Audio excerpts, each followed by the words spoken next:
All right, are we recording? Are we on? Are we live? We are live. Fuck it, we'll do it live. All right, Chicky. So, she has something very important to ask all of you. Okay, first of all, I watched the wrong movie. What? What movie did you watch? The Rescuers Down Under. And then at breakfast, Mitch and I had an extensive debate about whether The Rescuers Down Under counts as a Western. Absolutely, yes. And I think it does, but Mitch really disagrees. I strongly disagree because I feel like this is a secret agent movie. No, They're he not thinks mutually it's exclusive. he thinks it's more of a Bond movie. I think it's more of a Western. I think it's genre blending. You know, I would be willing to concede that. I don't know, because it's... I mean, okay, so secret society of all these little woodland critters go out to different countries ran by different societies to go and, like, be espionage-y and, like, secretly rescue people. Like, that is a secret agent movie. Okay, Yes, but- but there are the aesthetics of a Western Yes. at the same time. And you said They do Westerns... sing Home on the Range in the movie. They do. And also, you said Westerns ride horses. The best we can do with mice is riding koalas. I think it counts. I mean, there was, like, writing... Right in Africa. Wait, so have And they you... were... Did you not watch No, I'm just Quigley? kidding. I watched Quigley too. But we did have this argument for quite a long time at breakfast because we got on the subject. Well, you're both right. Jessica was about to be horrified. Well, I was like, well, that'll make this interesting.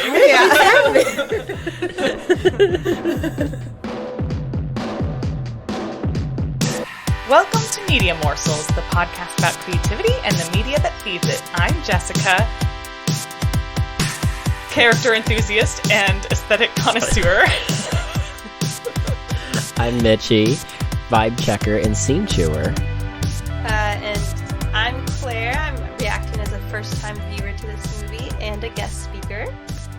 And I'm Chicky. I do the sauce meter because I'm a whore.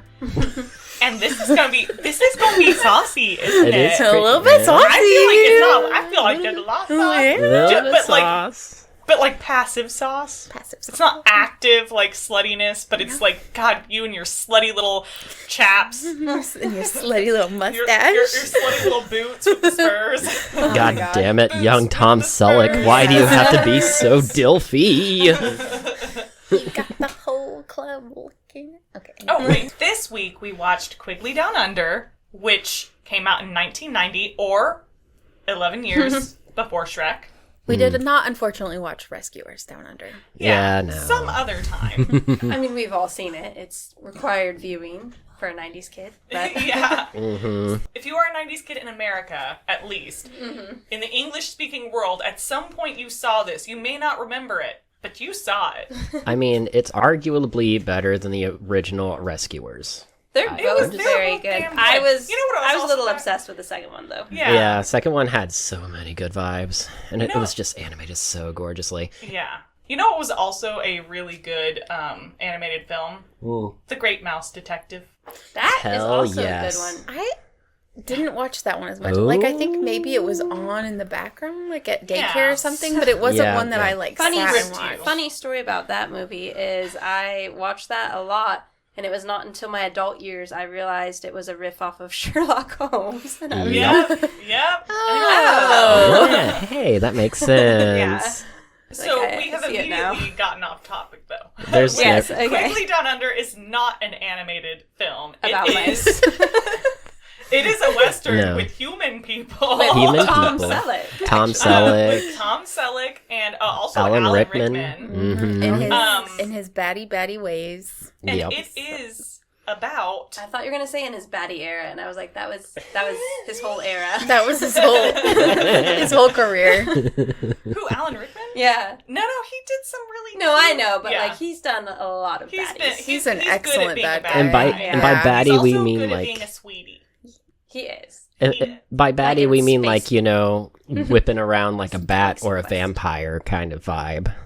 Because, you know, Snape is Well, yeah. Snape, he was in Vampire-esque. that... Baddie, as in, I mean, what Snape's kids these days considered call it. baddie. A baddie. Oh, He's a baddie, not batty. Okay. Did you realize Enunciation. Did you really think we said that? I do it for the bit. Oh my gosh. See, my autistic ass is like, how dare you? How could you be so wrong? Laughs and Well, ADHD. also, how could you mislead me by doing it for the bit? Well, I suppose maybe we should go ahead and get into the Spoiler-free. Appetizer spoiler-free round? appetizer round.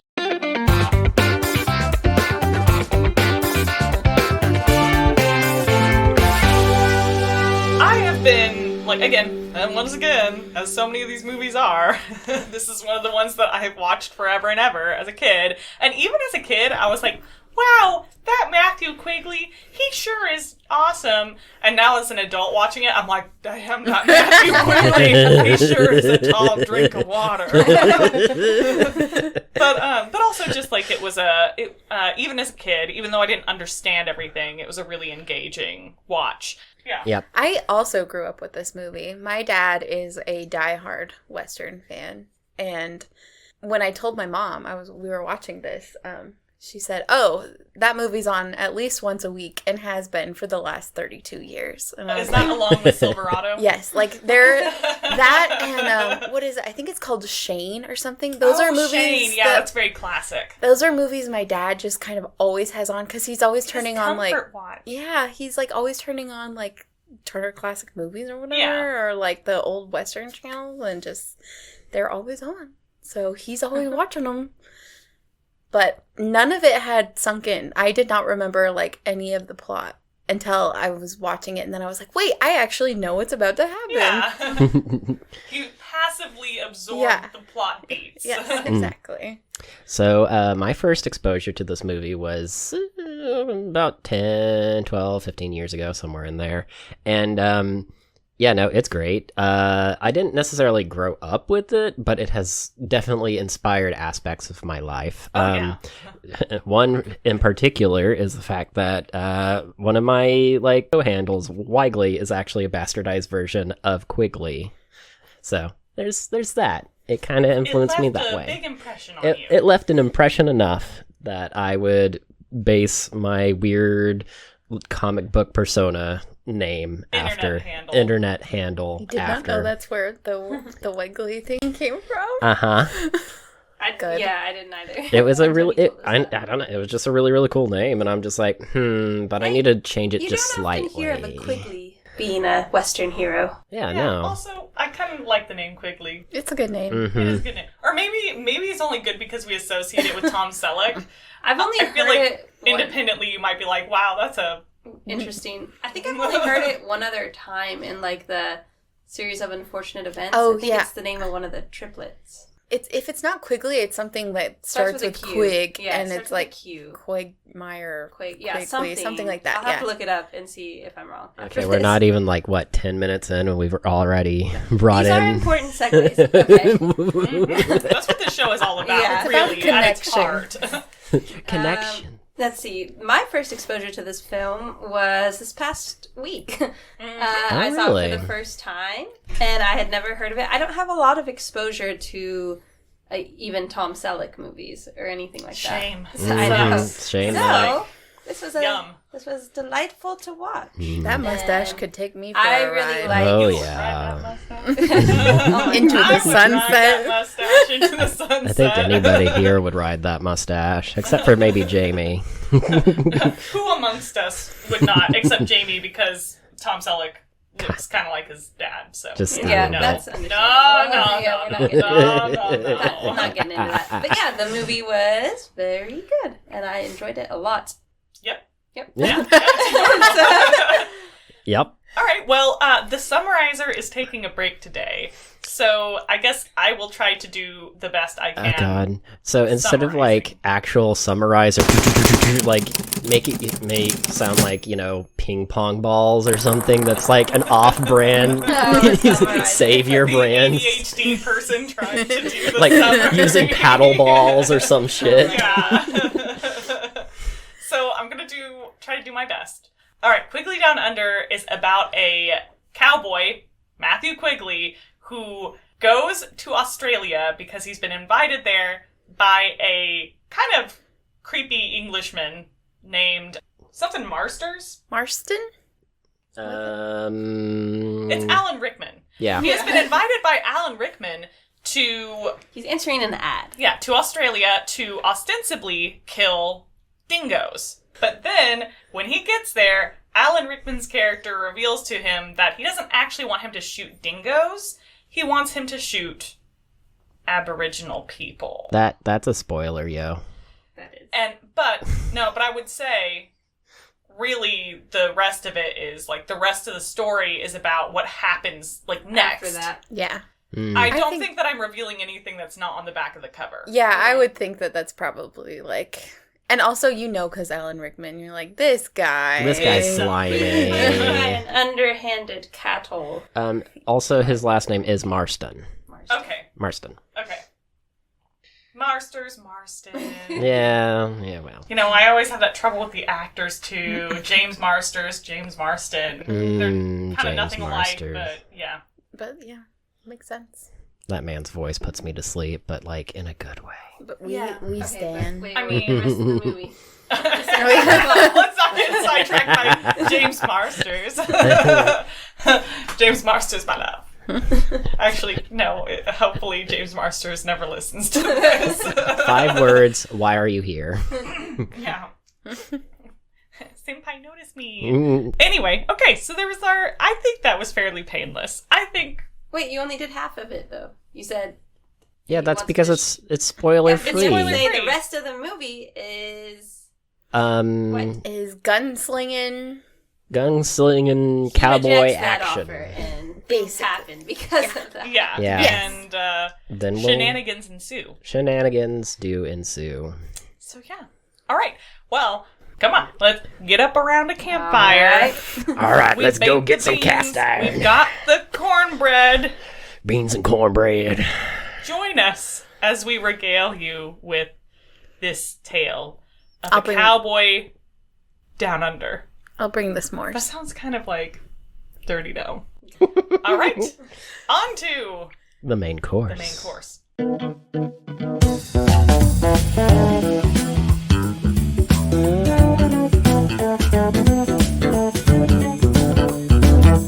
All right, so I will say that, like, the first part of this movie, like, the first third is kind of montagey, but not in a distracting way. No, it sets up a whole bunch of different plot points. Yeah, it introduces our characters, stuff like that. So, basically, in the very opening of the movie, you see Matthew Quigley, just handsome as fuck Tom Selleck, with his little spurs. Yep. Boots and the spurs. Sort of like packing all his stuff up, and right away they draw attention to this huge fucking rifle that he has with him. Mm-hmm. It's sexy, though. It is also quite sexy. If you're into that kind of thing. Yeah. It's also really cool because didn't you say they had it like specially Yeah. Yeah. for this film? In the end credits, they talk about that gun was custom made for this movie. Mm-hmm. That's so cool. So I actually have the Yes. notes of what it is. The rifle is a sharp, lever-action breech loader, usually 30 inches. That one has an extra 4. Uses specialized .45 caliber with a veneer sight. An experimental weapon with experimental ammunition. Let's experiment. Yes. Mitch is that using comes his in later. romance novel, sexy book cover voice Yeah, to that describe is a the choice. rifle. Yeah. Is that not... am mean, I it- wrong for it doing feels this? Seems appropriate. appropriate, It's sexy. It's a long, slender thing. but also heavy. Also heavy. Hard and heavy. Mhm. God damn it, Okay, I hate this! I can't do it. No. There's only so much I can take. No, don't.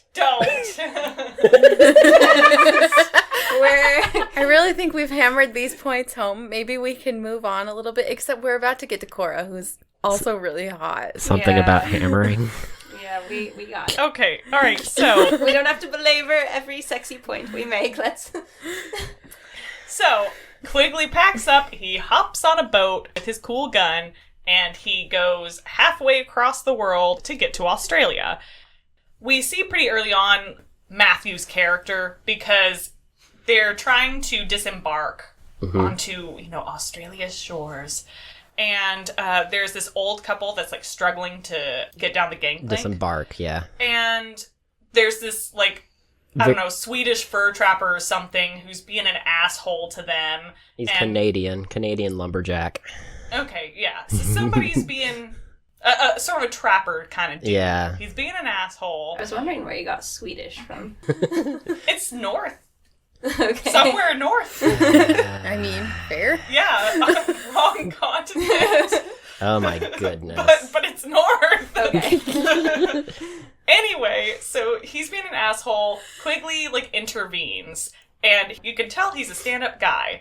And so he's walking around. I guess he's going to a rendezvous point where he's supposed to meet the people who are picking him up. It's very busy. Oh, wait. Sorry. I wanted to talk about how he intervened. Because he crotch-checked the guy with his long rifle. Uh-huh. Yeah. And there's actually, like, a weird number of crotch checks in this film.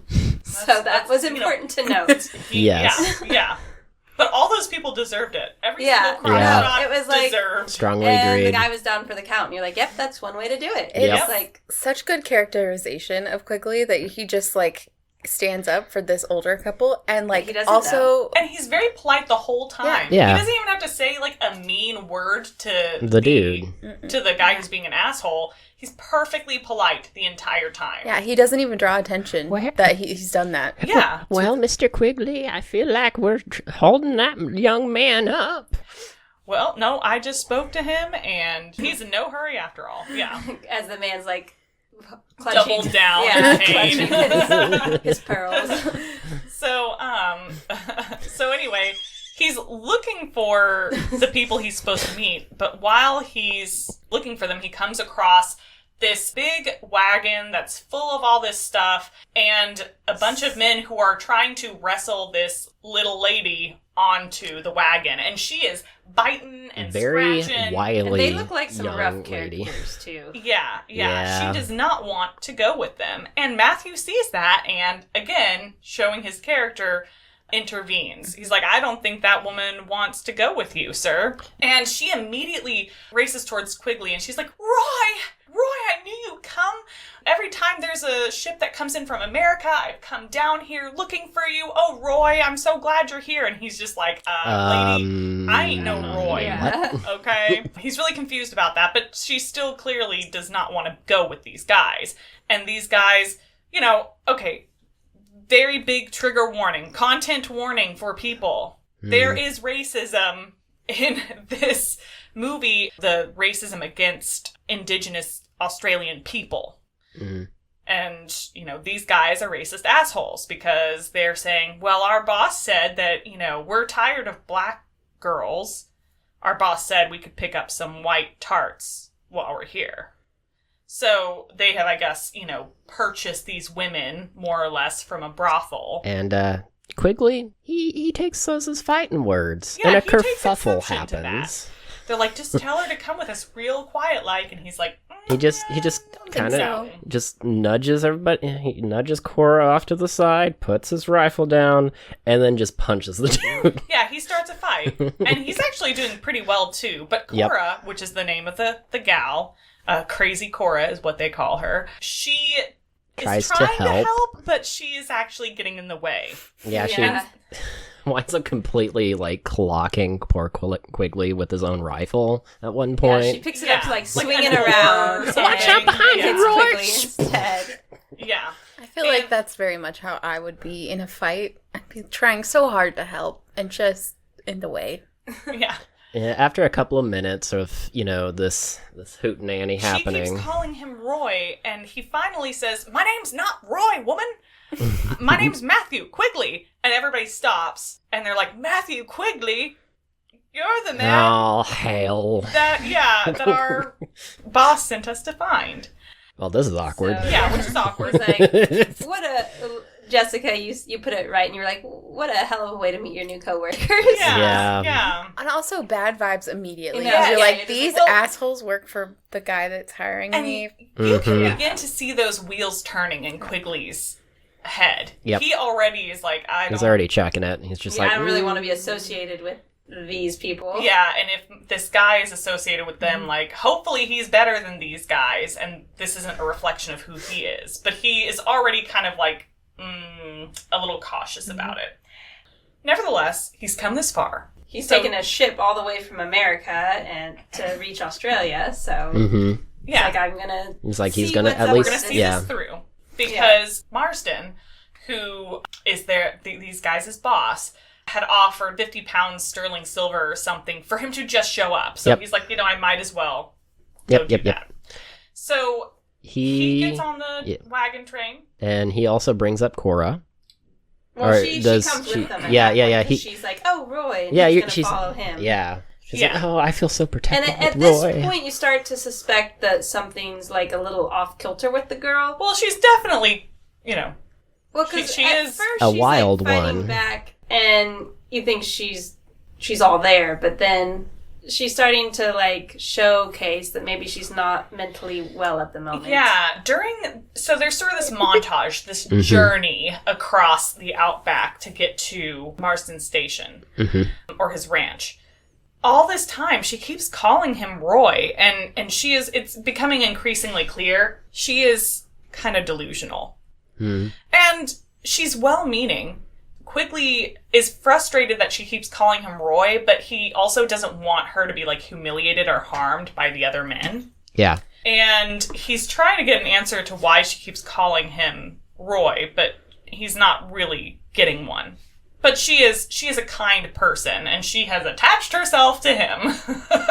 So, anyway, but also on this journey to Marston Station, they run into a bunch of, like, a British patrol. Because, again, Australia is under, British rule at this point. Yes. And some words are exchanged. This is basically just to set up that, the British are patrolling this part of the outback.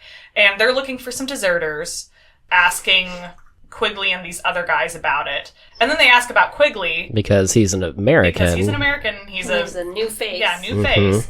And they basically are like, oh, yes, Americans, they're all just a bunch of, like, uncivilized beasts and stuff like that. And misfits that got cast out of their own country. And Quigley quips, like, claps back. Yeah, he's like, we already ran the misfits out of our country. We sent them back to England. And, like, basically all the guys on the car are like, whoa. Because they're also being fucking racist to the Irish people because they're calling them these, like, bog Irish, convicts and shit like that. Like, they're... All the British people in this movie fucking suck. There's Every a lot of single racism one. going around from them. And, a bit like, harumph, these guys right off. I will say, before... They get much farther. Like, there's a couple of other, like, interspersed shots of just, like, really beautiful scenery of the Australian outback. Yeah. Like, you have the mountaintops, you have canyons, and, like, they take quite a while to try and get to where they're going. Yeah, because Australia is fucking big. But it's super pretty. And, like... the establishing shots are really good, and also the music goes really, really well. Because, the like... music's good. It kind of harkens back to, like, Fievel Goes West or even City Slickers. Like, it just feels kind of like, you're on... Nice and jaunty. Yeah, I nice love and that jaunty. we're pulling from a place of just citing yet another animated mouse movies. animated But movie. to be City fair... Slickers is not Oh, Yeah. well, yes, animated. No. That's not the one we were talking about. Yeah. It's so funny. But there are a lot of animated films that are, like, anthropomorphic animals who are in westerns. Specifically just mice we've mentioned a lot. Yeah. We like our weird little rodent critters. We could have an entire Media Morsels month dedicated Somehow, Like to rodent cowboys. Well, Or not... even rodent films. Somehow we Yeah. have Rat boys. reference Secret of Nim in this. Oh, there we go. Now we did. I gotta make a list now. Roll credits. So they finally get to Marston's, and Alan Rickman, comes out with his Alan freaking swagger. Rickman. And Quigley is very upfront and businesslike. He's like, well, you said you were going to give me that silver, so, Can I where have is that? it? And, Marston is just like, well, I mean, you're pretty forthright. But, Marston, in their conversation, reveals that a lot of people wrote to him, these very persuasive and nice letters about what good sharpshooters they were. But I was persuaded by yours because he just takes out like a cutout piece of the ad with a bunch of shots through it.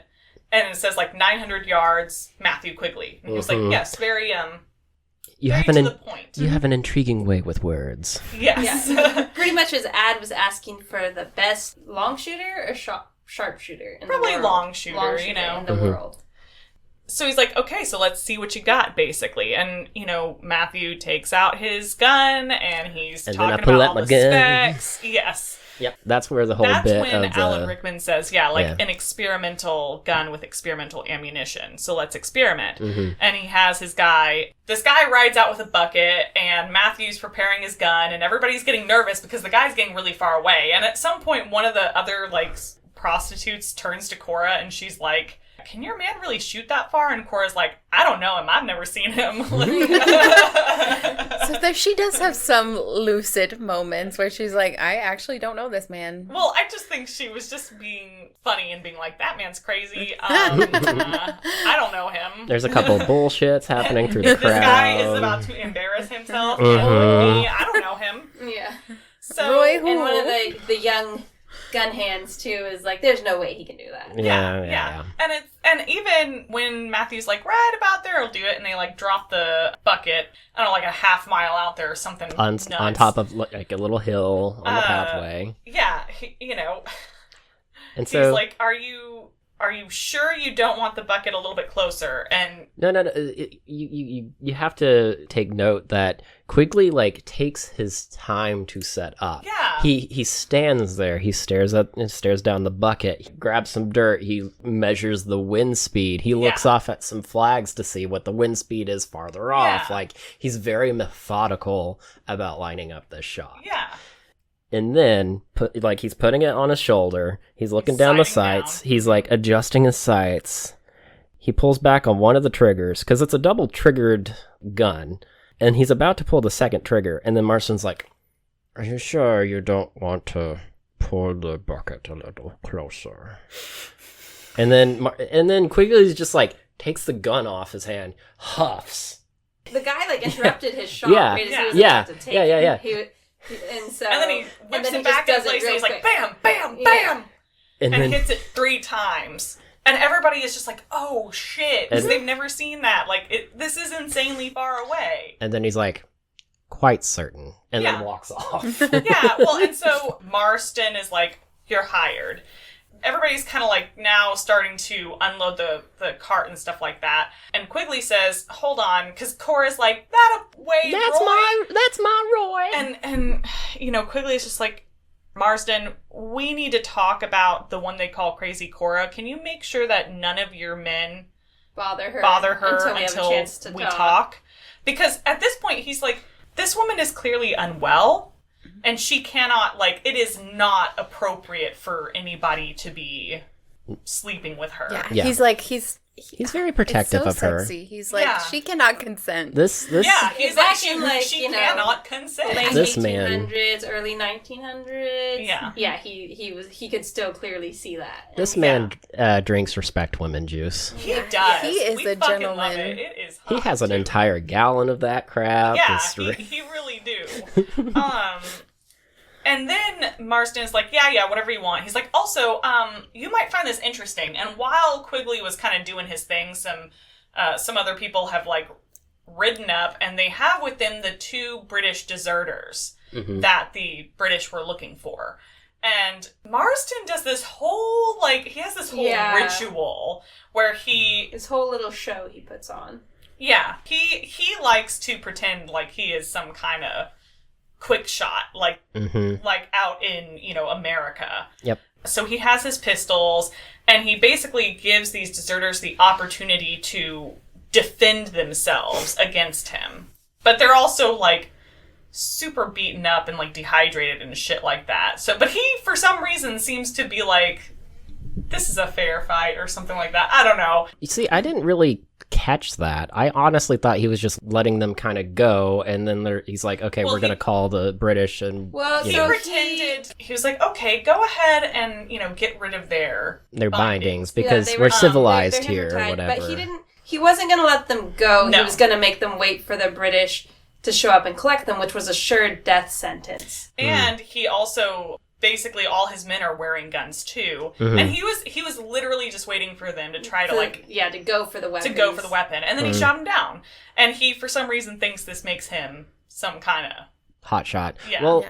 also during that whole sequence, there's like this kind of Sinister-esque effect going on that was like, oh, maybe he's not kind of on the level. I'm like, no shit. Yeah, well, and, Also, and that Quigley was- is watching this. That Yeah. was interesting, the use of like the weird synth music Yeah, in the yeah, Western. yeah. I do remember that being like, okay. Yeah. And Quigley is watching this, and you can see him have even more... He's just like, Dislike. this dude. He's like, Yeah, he it's does a game not... to him. Like, Yeah. Yeah. Yeah, he didn't really think that was a form of justice for the deserters. No. Yeah, and, well, he saw it for what it was. It's just plain cruelty. Yeah. And Quigley is not about that.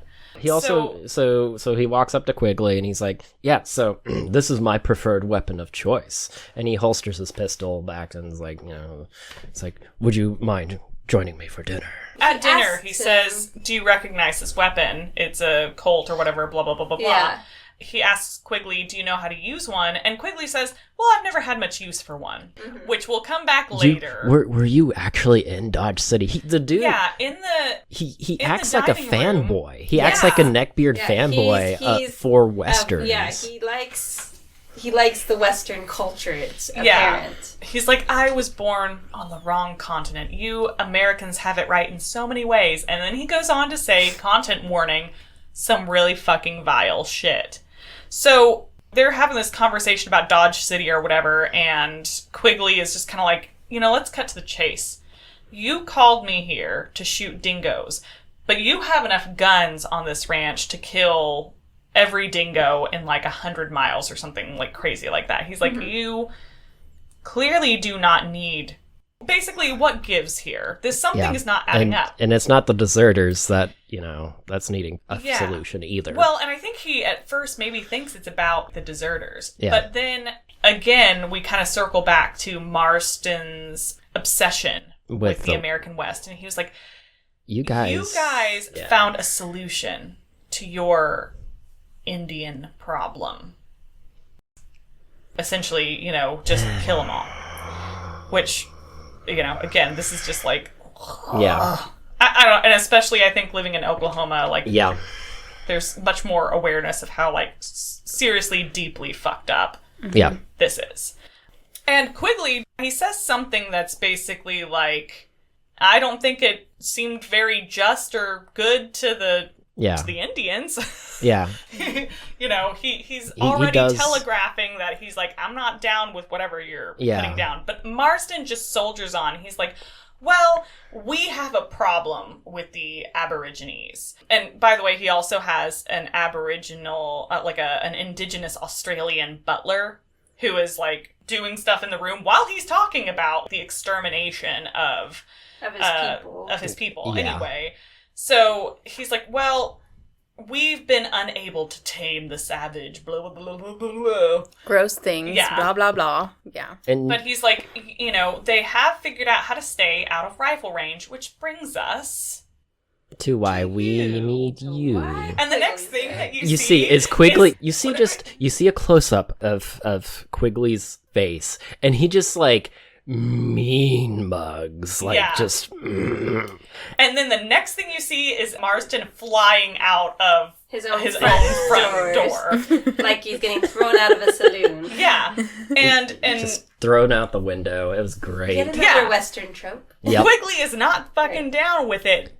He is not okay. Mhm. So Well, he's not okay with the fact that he thought he was going to kill, what's considered pests. And Yeah, a he's pest being asked to animal. murder Yeah. He's being people. asked to murder people. Yeah. He is not okay with that. So anyway, he throws him out. At first, Marston is like, nobody throws me out of my own house, and tries to go back in, gets knocked out again, and then he looks at promptly his gets cronies. thrown out again, and it's great. Yeah. Yeah, he looks at his cronies, and he's like, Yes, well, I what go- are you waiting for? Get him. Go in and then there and get him. Quigley, blows out the lamp in the dining room so they can't see him. And they're like, does he have Does he have the gun? And Marston is like, go get him! So Quigley turns over the table. He sits down gets the chair. The biggest bottle of scotch that he drinking, can find. Yeah, scotch or wine or something. Yeah. He's just sitting there with his gun. It like, looks waiting. like he's like settling in for a long... long night. It seems like he's just going to pick him off It's one like, by you know one. what? Yeah, or like make a last stand because he grabbed the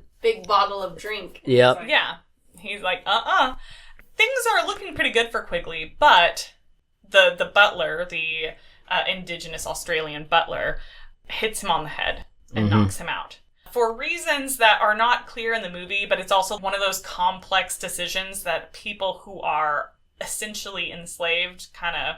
Like Stockholm Syndrome. Or like, if I don't help these people and they end up... And they end up defeating him, they will hurt me, you know? Yeah. So he knocks him out, and possibly he may also just be like, you know, this is just another white guy. Yeah. I don't know, like, you know, but whatever the case, they get Quigley, they're beating the fucking shit out of him. Cora tries to intervene, so they, you know, beat the shit out of her, and then Marston is like, take him 2 days ride out and leave him. Let Australia kill them. The bad guys continually do this throughout the movie as like one of my like Pet little peeves. critiques is when they have the chance to kill the good guys, they don't, and you know. Yeah. Well, I mean, I think at the time they were a bit worried about the authorities because the authorities have seen Quigley come to this ranch, and if they murder him, there actually might be some consequences for that. Unlike with murdering deserters, this is not the same thing. Quigley is not a deserter. So it could create problems. But if Australia kills them, if it looks like they just ran off and died of exposure, that's a completely different thing. So they take them two days ride out. Quigley and Cora are both in just terrible shape. They bring the gun with them, like one of the two guys who's in the wagon taking them out. Possibly because it's a trophy, or possibly because if the opportunity presented itself, they might have some target practice, you know? I mean, it might also be that, you know, since the authorities also saw him with that giant rifle, maybe they were thinking that if he had his rifle, no one's going to ask questions. Yeah, or it'd be weird if they had it. They were going to ride off with it. What happens is they dump Quigley and Cora out, and they're riding away, but Quigley kind of rasps, "You forgot the gold." Because Marston gave him, I guess it was gold. It's not silver. Yeah. Marston gave him He gave gold. him money. Yeah. And... right off the bat, because Quigley made sure of that. Yeah, yeah. And so they stop. They're like, did he say something? And he's like, "You forgot the gold." And then they're like, oh, okay. So, like, the guy takes the gun, presumably to, like, defend himself should Quigley prove a problem. But he also, like, Quigley is very badly hurt. He doesn't really seem to think that it's going to be a problem. Let's just take the... Just so stupid. Or like, maybe just to gloat and be like, this is my gun. Someone's calling you back, and you're like, oh yeah, I need to go back for that gold. I need to go back with this man's gun because that is important. But people are fucking stupid. Though. Oh my god. People are stupid. Constantly underestimate him. Is calling you back. So he goes and Quigley's sort of like, "If you give us water, I'll give you the gold." The guy's like, "Well, I can just take the gold." But really, Quigley's just stalling for time because he's kind of like reaching down and he gets a knife out of his boot. And as the other guy is starting to root around for the gold, he like stabs him and kills him. Yep. And the guy on the wagon is like, "Oh fuck," and tries to get away. But he knows Quigley now has this gun that can shoot like a half fucking mile, if not more. Yeah. So what does he do? This is kind of a tense scene. Like, even though you're not really feeling bad for the bad guy, but at the same time, you're like, oh, damn. Like, is he going to get him? Like, he rides away. Why? Okay. He kind of did the stupid thing of riding off in a straight line. Yeah. Why not just... You know, I will... No. Yeah. Not with a cart like that, not on bad terrain. I don't think he could do it. I think his best chance was to stay on the trail. Try to get away as far away as fast as possible. I think his best chance would have been to... Cut the horse, maybe? No, make the horses go fast and to drop down in the wagon box and just let them run. Yeah. But he didn't do that. He didn't do that. No. So Quigley, None of these he's beat minions the are fuck up, smart. and he's having trouble sighting along his rifle because his sighting eye is swollen. But he does manage to get the guy. Boom. The guy's dead. So he, sort of like turns to Cora, and he's trying to free her, and she's like, she says something like, "Don't worry. The first few days on the job are always rough," or something like that, And they start laughing hysterically because, oh god, they're in the middle of fucking Australia. They don't have any water. They don't have any horses because the cart, those horses are still running away and they're in no condition to be able to chase them down. Get them. Yeah. So they are still pretty fucked. They start walking in just any direction because they just need to pick a direction. They don't know where the fuck they're going. Cora tries to help him carry his gun to try to take some weight off of him, which is very welcome. But eventually, she ends up collapsing.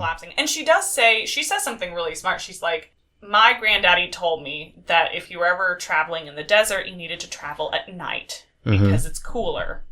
And he's like, "Did your granddaddy say that we die without those horses?" And she's like, "Well, what good are horses if we're fucking dead?" And he's like, "It makes sense every once in a while." But it's kind of a moot point. So, they are, I think they might wait to travel at night, but they still, this is over the course of several days. And eventually she passes out. And at first he goes back for the gun, and it looks like he's going to leave her, but he just can't make himself leave her.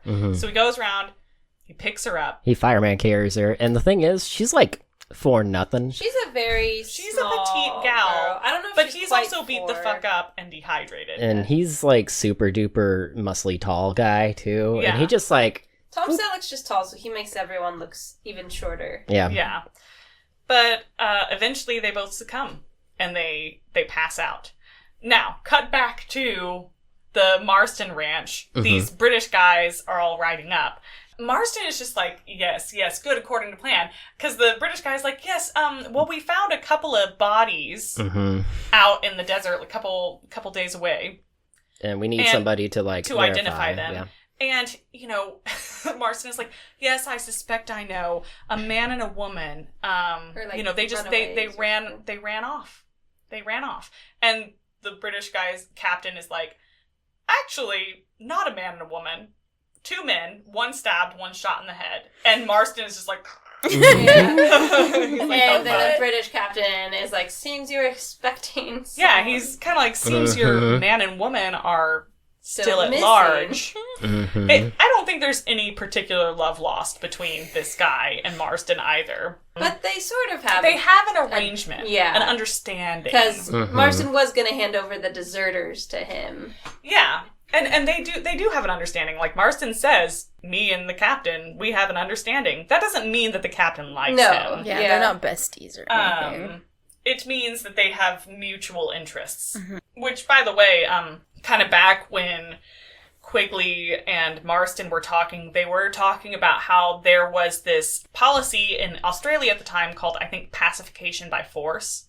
That, basically allowed them to just kill... Again, one of those Aboriginal Australians. Oxymoron names. Yeah. So they can peace through. Yeah, makes it sound so benign, doesn't it? But it was, sorry, Jessica, it was talking about how pretty much the settlers could deal with the Aborigines however they wanted. Yeah. So anyway, now we cut back to Matthew and Quigley, and... Matthew and Quigley. Matthew and Cora. I guess some indigenous Australian people find them. And here's where we get into kind of the magical indigenous person thing. Don't really know how accurately depicted they are. Yeah, in this movie. and I will also say that we don't get to really know any of the Aboriginal people as individuals. It's more like they're kind of in this narrative, they're mostly just a sort of collective. A force of nature, almost. Yeah, so there is some not optimal depiction here, but it's also not the most harmful depiction that we've ever seen either of indigenous Australian people. Yeah. So it's sort of a mixed bag here. They take in Quigley and Cora. They give them water. They take them back to camp. They sort of like do this Which you know, is magic really, thing. It's really questionable why they do this at all, because... Well, it kind of explains this. Because it kind of explains that Quigley is... It is known that he stuck up for the, like, Aboriginal people to Marsden. It didn't end well. It's possible that even though the butler helped Marsden technically, that they may have still talked to other people in the area. And we're like, this guy's a decent guy. You have to wonder how the news traveled all the way out into the middle of the Australian Unless outback. you assume that there's some magical aspect, and they're like, this guy's a good guy. Which maybe, I don't know, maybe that's what the movie's implying. I don't think that is. I think it's more of like a word of mouth kind of thing. But it is never really stated. It does beg the question. Yeah. So, because based off of how every other white person has treated any Aboriginal person in the film so far, you're like, why would they even help them in the first place? Yeah, and Quigley even asks that. Mm-hmm. Like, or Cora even asks that. Both of them are kind of like, what the heck? Mm-hmm. But nevertheless, they do sort of this ritual. Quigley and Cora wake up.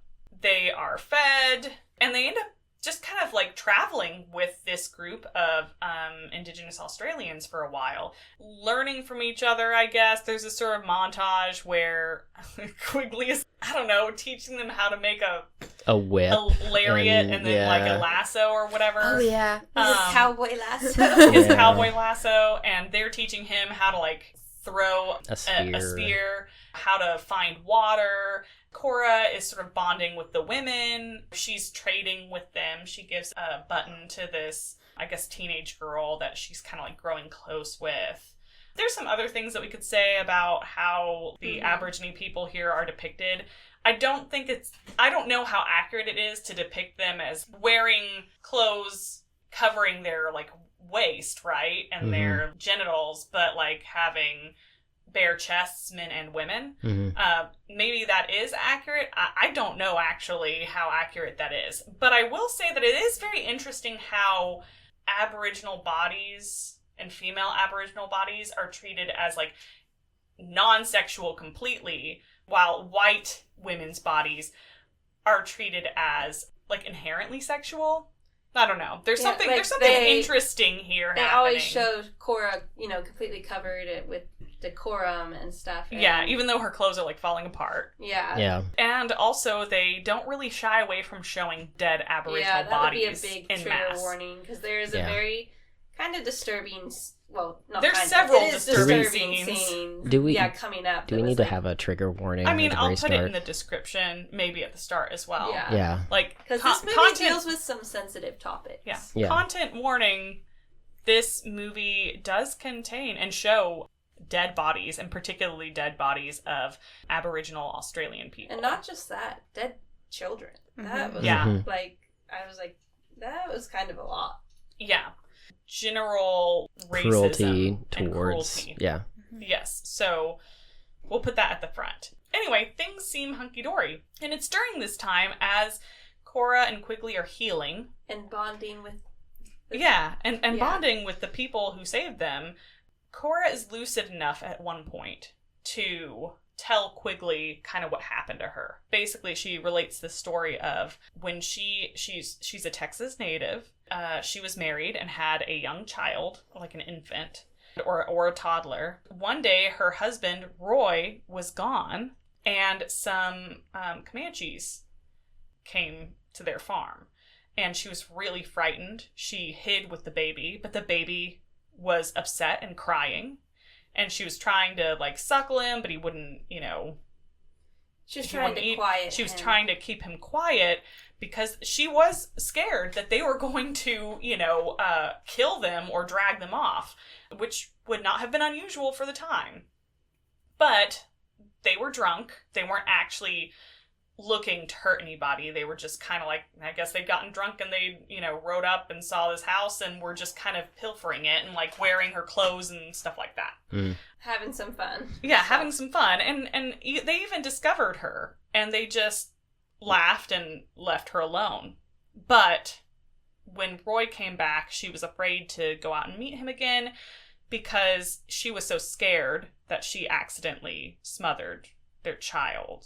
Roy saw that, and he packed her up, and She said he didn't say a single word to her. Yeah, he doesn't say a single thing. He packs her up, he drives her, 70 miles or something to Galveston, and put her on the first boat he could find, and it was going to Australia. And he said, I don't want no woman who would smother her, son to save herself. He said who would smother my son to save herself. Yeah, as if she didn't also, as if she lose a child and feel horrible guilt. And so no wonder, she has had a, break with reality. Also, kind of earlier in the movie, she's kind of coming on to Matthew. She's calling him Roy. She's like, There hasn't been anybody else but you, Roy, which you kind of know has to be...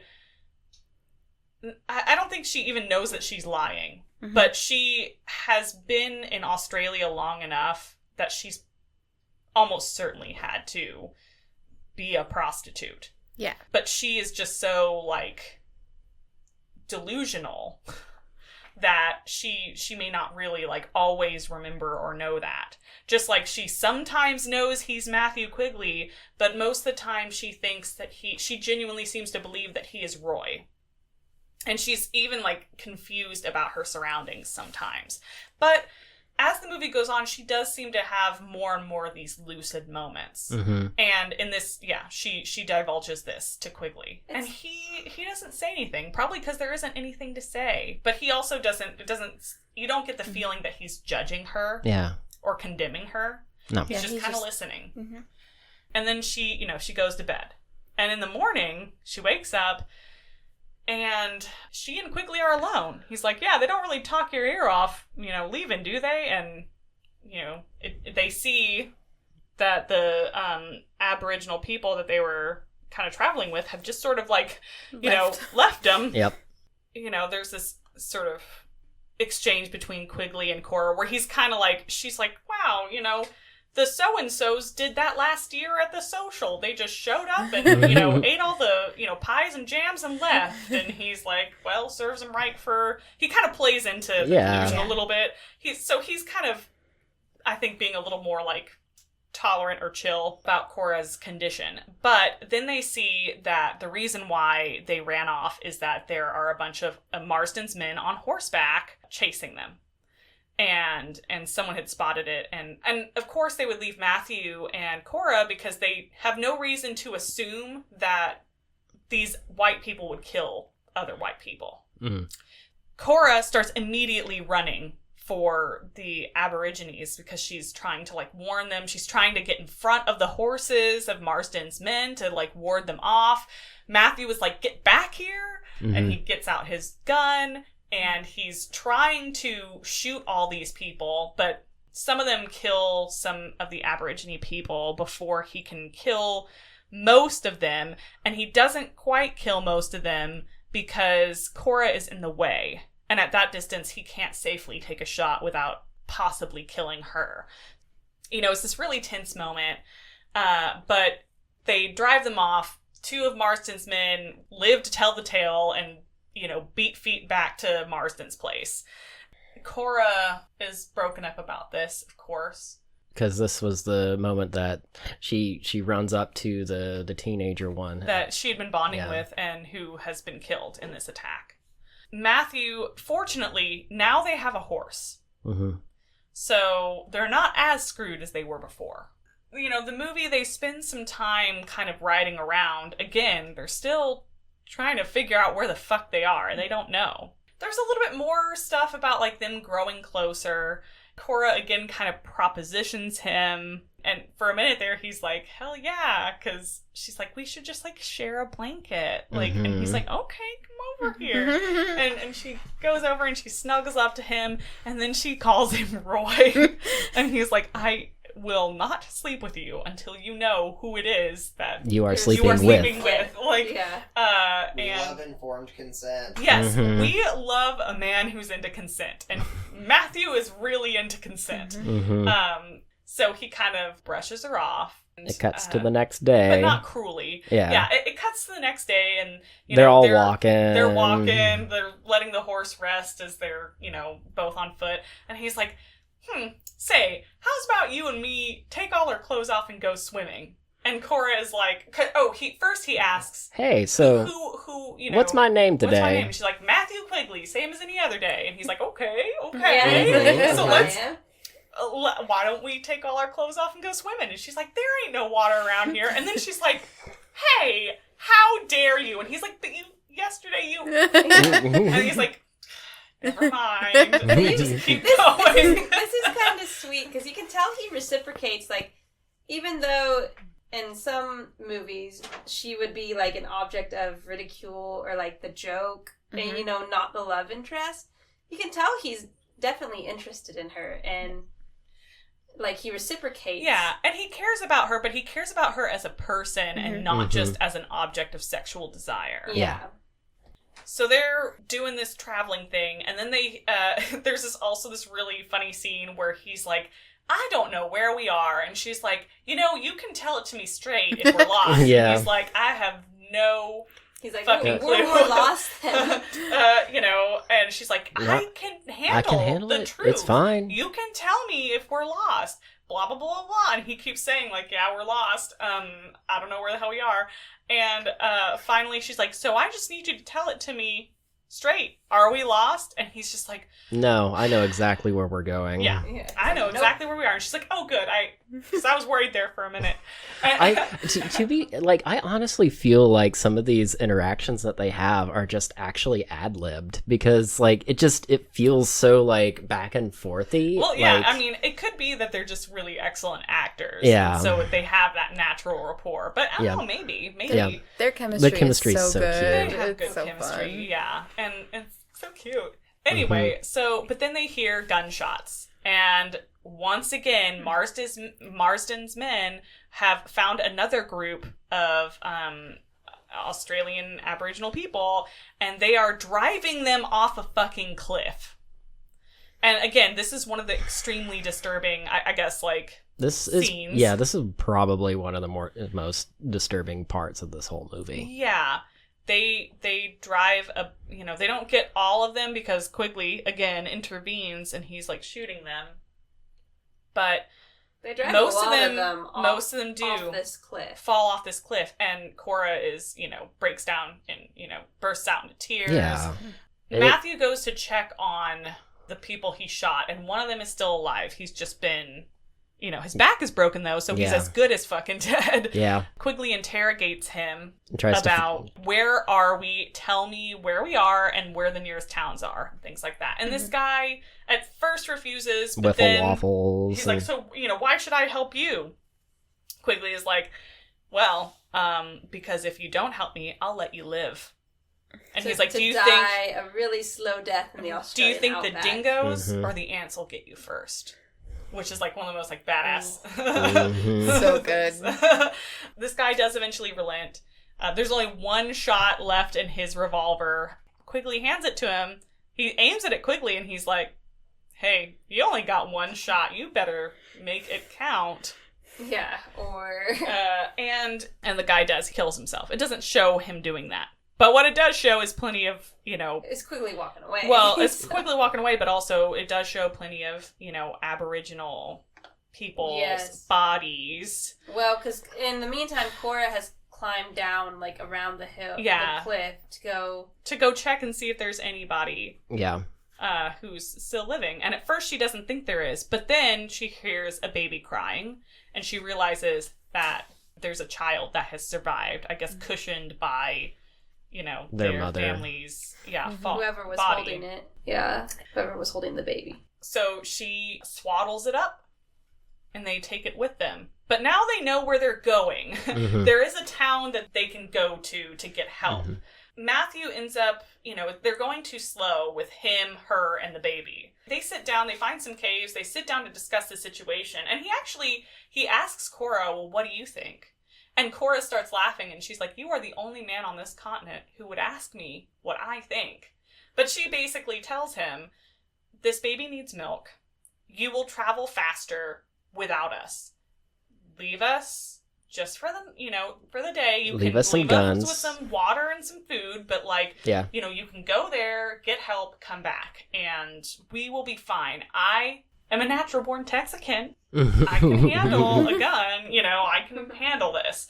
So after making sure they have more than what they need, he goes to the nearest town and leaves her there. So when he goes to the nearest town, I think he's trying to both get directions, but also he needs more of his ammunition made. He does not have his tools. Yep. So he can't do it himself. He's also getting some extra clothes and some extra food. Yeah. Well, yeah, Cora definitely needs clothes. Yeah. She is down in her, underwear, essentially. Yep. The baby needs milk. He needs more ammunition. They need more water. Yeah, they need more water. So he goes to this town, and he does find help. And one of the things I actually do appreciate about this movie, too, is it shows how, multicultural Australia was, because, we've seen lots of British, Irish, Americans. Of course, the, Americans, of course, the Aboriginal people, and these guys are German, because lots of people were coming to Australia at this time. So he kind of finds this probably gunsmith or general store guy who also happens to be a gunsmith and talks to him. And here's another questionable part where Quigley learns that the Aborigines are talking about him and call him the Spirit Warrior. Yeah, it's a little bit plays into the white savior trope in this movie. Not a little bit, it does. Yeah. A lot. Basically, word of him has spread. And these guys are willing to help him because they know that he is a good guy. And they hate Marston. They hate Marston. And they have good relationship with the Aborigines around them. Mm-hmm. So they agree to help. The wife has got some food and milk together for the baby. Matthew's woman, and Matthew's like, well, she's not like my woman. Like, Matthew, get real. But he asks the kid to go get his horse. Go saddle up his horse for him. Yeah, and bring it around to him so that he can load up and ride off. He's not going to spend too long in here. He has to wait for this guy to get his ammunition ready. But he's going to go home in the middle of the night, or not go home, go find the cave, and then come back the next day with Cora and the kid, and I guess get that ammunition. But some of Marston's men are also here because it's, of course, one of the few towns that's nearby. And they spy this kid leading this horse along, which incidentally had been loaded with Quigley's gear. Yep. Quigley did bring a saddle with him, but he left it at Marston's, and then so they were using it. And one of the guys he killed had his saddle. How lucky. Yeah. Well, not really, because they spy this. How convenient, I'll put it that way. Yeah. They spy this, and then they grab the kid, and they wait for Quigley to come out. There's this whole firefight that occurs in this... Where's the firefight? In this town. And there's actually... It's a really great, action sequence. Yeah. There's some, there's tension, but there's also funny bits and things like that as he's trying to escape them. Also, it is a real firefight. Because a fire starts. Yeah, they start a fire. Which also feels like something that happens a lot in Westerns. Yeah. There's got to be a building on fire at some point. I also want to, take a moment to just kind of analyze that whenever Quigley shoots somebody with the rifle, especially at really close range, it blows them off their feet. Yeah.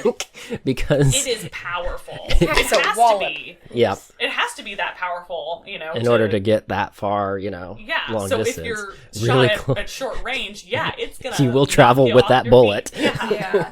But back to I think the reason fire is such a big trope in Westerns is because we forget now, but fire used to be a much more real threat. Yeah, especially because everything was wood. Made out of wood, which most of the Western towns would have been. That's the thing that would have been available. Would have been made of wood. They weren't exactly calling the fire department. No. Yeah. Matthew dispatches most of the men, but he's down to his last one, and he also hears the kid crying, and he looks over and he sees that the German man and his kid are cradling, the mother's body because she has been fridged.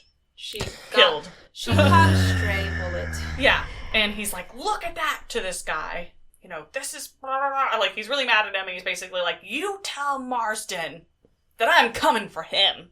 And then he sends him on his way, which I'm like, I get that Quigley is a man of honor, but I'm also like, what do these people have against, either keeping the element of surprise on their side or just fucking lying?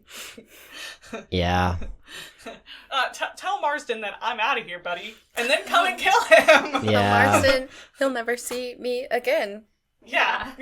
But the thing is, he's the good guy. Because I'm going to shoot him from like a mile away. But he is the good guy, so he will never tell a lie. Yeah, that's how that works. Yeah. Which on one hand is like, he is an honorable it's kind man. Of refreshing, but on the other hand, it's like, God, you sweet big. I would like a good guy that just lies his ass off, just because. Like, that would be for the right reasons, you know, just fucking. Well, because it shows a little bit of common sense too. Yeah, you're like, so you're gonna go warn the guys you're about to go kill, and they already have the advantage against you because there's in like, numbers. Yeah, and they know the terrain and all that stuff.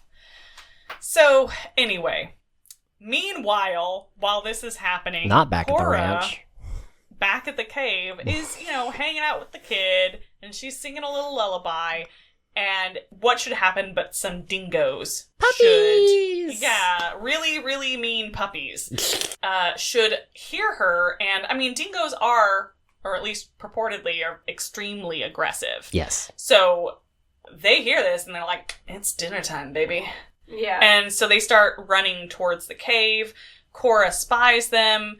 She's trying to get the baby to stop crying. Like, I don't know if a group of dingoes would actually attack a person out in the outback, but if they were hungry enough. Oh yeah, it's happened. I mean, the whole dingoes ate my baby. Well, like people called her crazy, but like and they really did snatch her baby. But that's like an unattended child. Whereas I'm saying, like, if they saw a full-fledged human walking along, I don't know if they. Attack. But they heard the baby. But they heard the baby crying. Yeah, a baby crying sounds like a wounded animal. Like, they're gonna be on that. Well, and or at least they're gonna investigate. If they're really hungry, yeah, they will. So anyway, she starts to kind of like put her hand over the baby's mouth because she's scared. She's like basically reliving her whole trauma again. Yep. But the baby like pulls her hand down and is crying, and she kind of realizes what she's doing, and she's like, you know what? Go ahead and cry, baby. You cry. And she gets her guns, and she waits for the dingoes to show up. She starts singing and she starts belting. Blasting. Yeah, she's singing, she's blasting. She manages to hit one of the dingoes, and she kills a few of them. Yeah, she kills a few of them. She wounds another, and they tear that dingo apart. Which I'm also not not to be sure. wasteful. I'm also not sure on the accurate representation of dingoes here. Maybe, but I'm pretty sure that I've heard that they do that. We'll have to look it up. Yeah, I think Jamie's on it right now. Not that I don't think they could resort to cannibalism, but I'm like, is it a common occurrence? If it's the Australian outback. I think a lot of animals are opportunistic in that way, that if one of them is injured. Yeah, I found out slugs and snails do that. Even down in the, bug kingdom, damn. Have you guys seen Yellow Jackets? Oh. No. No. Could Yellow Jackets be classified as a Western? Yes. I would definitely classify that as a Western. I mean, there's some gun-toting going on. Yep. But gun-toting can happen in multiple genres. Like CSI. CSI is not a Western. Everything is now. Yeah, everything is now a Western. It's June. It's Buckaroo June. Everything's a Western. If you can make the argument. Yeah. So Matthew comes back and he sees a bunch of dead dingoes outside of the cave, and he's freaking out, and he runs in there, and Cora has passed out because she's exhausted and stuff, and he thinks he's dead, and he's like, lady. And she wakes up and she's like, oh, I did it, Roy, I got him, and the little baby is just fine. And then you hear the baby crying, because at first it doesn't show you the baby when he first runs in. Yeah, and you're like, uh-oh, what happened to the child? Yeah, but nope, she successfully changed her narrative, which she starts to have a lot more lucidity after this, because it's like she's replayed her trauma and now kind of resolved it. Anywho, so... Oh, sorry. Oh, go ahead. I think at this point they start calling the baby Little Bit, too, which is kind of adorable. Well, a little bit. Yeah. So now he's got them. He takes them back to the town. His ammunition is ready. The old German guy lets them stay with him. He also has a dress for Cora. And so she's not going into town in her underwear, essentially. It was blue. It was a pretty blue, but it wasn't the red that she requested. Yeah, she wanted a red dress. And this guy uses his connections to basically contact the other Australian Aboriginal people who are around to maybe come get this baby. But there's kind of a question about whether Cora is, like, kind of willing to give up the baby. If she's gonna relinquish the baby. Yeah, and again, like, there's some, like, weird dynamics here. But Quigley at some point is just, like, he has strongly advocated for, like, this kid needs to be with his people. But he also is like, you know, you deserve all the happiness in the world, Cora, and I'm not going to stand in the way if you decide that you want to, like, adopt this baby and keep it with you. And it looks for a minute like she's going to keep the baby, but then she decides to, like, she clearly heard what Quigley had to say and, you know, sees the reason in it, and she does bring the baby out and give it to, you know, the people who are waiting for her, the baby. You know, that took a lot for her because of her particular trauma, but she does it. The next day, Matthew sets out to go kill Marsden. Everybody's really worried about him because they're like, you're gonna fucking die. Like, the odds are really stacked against you. Especially because you gave the guy a heads advance up. warning. Yeah. Yeah. One of the other things about Cora that she talks about is how when Roy put her on the ship, she watched him. He never looked back when he left her. And she knows because she watched him until she couldn't see him anymore. And so Quigley... riding off into the... Yeah. You know, he doesn't promise her. She's like, please stay. Tell me we'll see each other again. And he does not promise her that they will because he can't. He knows he can't make that promises that he can't keep for sure. Mm-hmm. Yeah. But he does, as he's riding away, stop very pointedly, turn around, and just gaze upon her. And she's like, oh my god. Oh, he looked back. Quigley! Ah! But now begins the whole final part where he's sort of doing some psychological warfare on the people at Marsden's ranch, scaring off as many people as he can. He gives them enough notice, I guess, to, hey, if you don't want to die, you should leave. 3 of Marsden's minions actually do. Yeah, they leave. Yeah. But there's still enough left to be a problem, and Marsden is like, we're gonna do the last thing that Quigley expects us to do. We're gonna ride out and find him. And, however, whenever he's making this announcement, two of the dudes line up. Like, standing, like... Yeah, they stand right next to each other, and Quigley shoots them. Quickly get blasted with one bullet. 2 birds with one stone. Yeah. Sort of thing. Yeah, and It's Marsden is just like... He was waiting all morning for 2 of us to line For up. 2 idiots to line up so he could do that.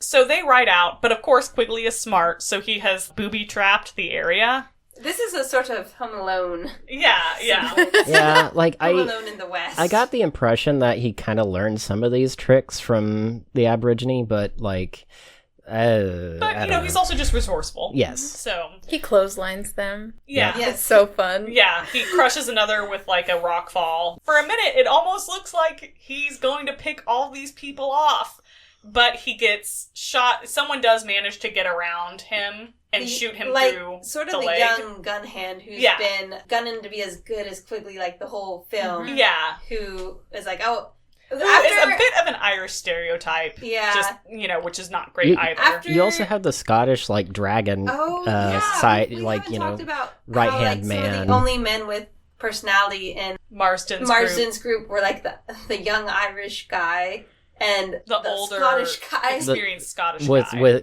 Complete with, also like, Scottish hat. Yeah. His little hat with a little body on it. Yep. Yeah. But the young Irish kid, when Quigley was originally doing his trick shotting, was like, oh, well, I could do that. I could do that if you gave me a gun like that. Yeah. I could do it. Mm-hmm. But yeah, he has to wait till all the other guys around him were just like, whatever. Yeah, keep talking shit. Yeah. But he has to wait till Quigley has his back turned, and then he shoots Quigley in the leg. And then they tie him to a horse and they drag him down to Marsden's ranch. Which by the way, that drag would have kills killed him. people. Yeah. That is how people in the West used to kill people. Again, it's kind of questionable. Like, for the sake of the narrative, the good guy's not going to get killed. But there are several points where, like, he could have been easily killed there if they had actually done what, had some common sense. But he's just that tough. But it's basically just the hothead Irish kid, the old Scottish hand, and Marsden left. Mm-hmm. And Marsden's relishing this. he's like, okay, but I'm gonna have my duel, essentially. They're just kind of both like, I mean, go ahead and kill him, but he's like, no, we have to do it. Yeah, you will be the second. You know, it'll all be above board quickly. Put the rifle on the ground in front of him, and he's like, no, wait. No, throw it away. Now, put one of my pistols through his belt loop, and they're just like, and again, these guys are just like, what? Are you sure about that? That's what I gotta do. And he's like, do it! And so they do it, and cut his restraints, and he's like, now, you know, you guys we're flank gonna, me. We're gonna keep it all fair, which is fundamentally unfair. But he's like, yes, I remember you saying, Quigley, that you didn't know how to use a pistol. And he's like, well, this will be your first lesson. And Quigley quips, this ain't Dodge City, and you're not Bill Hickok. Yeah, he has his cool the entire time. But, you know, Marston is confident of his success. So he's like, you know, squaring up. And he goes to draw, and then Quigley is just like, wha-bam! Bam! Yeah, he shoots all three dudes before Marston can even, like, draw. Yeah. As Marston is laying on the ground, like, you know, dying. In his dying Quigley stands over and he's over him and he says, I said I never had much use for one. Not that I didn't know how to use one. It's so good. Fucking good! So good. You're just like, yes, bitch. Mm-hmm. Yeah. So at first it seems like, you know, he's still kind of bad off. He's been drug around on the ground. He's been shot, all that stuff. But it looks like things are okay. But then the fucking British show up. And Quigley, you see, he's just kind of like... He's like, I need to take fight as many down as he Yeah. can. this whole British dragoon. Because I fucking will. Yeah. Mhm. So he's like getting all their pistols and putting them through his belt. And, you know, they're like, yeah, we have a warrant for... Quigley. Matthew Quigley for disturbing the Queen's peace or something like that. You know, they're like, so we're going to take you back to town and he's hang also you. surrounded by corpses. Yeah. It's like you're that also wasn't evidence enough. It's like we're going to take you in for murder as well, I think. Yeah, we'll add murder to that. And they're like, so we're going to take you into town and hang you. And he's like, I'm not going to swing from no rope. And they're like, well, we could just shoot you fleeing, even though he's not trying to do that at all, because that's what, you know, the police do. Anyway, so, you know, it's looking real bad for our hero, but then a magical wind, sweeps across the, you know, wherever they are, and all of a sudden, all these, once Marston is dead, the butler, by the way, leaves the house, and he, strips down to his, pants. He takes off all the Western trappings, and he goes back to his native clothing, and going back to his people. Yeah, and they have some Aboriginal girls on hand too, who also leave the house and go with the butler. Yeah, and it's like they were all kind of being held captive there, and they're like, yeah, now we're free to be free. But beforehand, it does go back to the butler, offering the rifle back to Quigley. He gives Quigley his rifle back, and then leaves. And then the British roll up, and then the magic wind rises, and then all the, basically the whole ranch is surrounded by all these different, Aboriginal people. And there's a lot of them. They're lining the mountain, that you can see the mountain range. And so it is very clear what will happen should they try to kill Quigley. The British. Yeah. Mm-hmm. And the British are like, noted, we're leaving. Mm-hmm. And they leave. And, Quigley is just kind of nods, and he's, trying to take care of his wound. And when he looks up, they're gone. Magically gone. Yes. Cut to Sydney, or whatever port town that he first came into.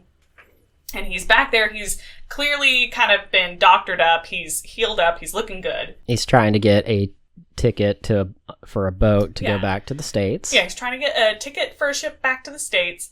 But there's all these wanted posters of him. So when he asks for a ticket back to the United States, the teller is like, oh, yes, So what's your name? And he's just waiting for him to say Matthew Quigley. And but he's reaching for a gun underneath the counter. It's pointed right at Quigley. Yeah.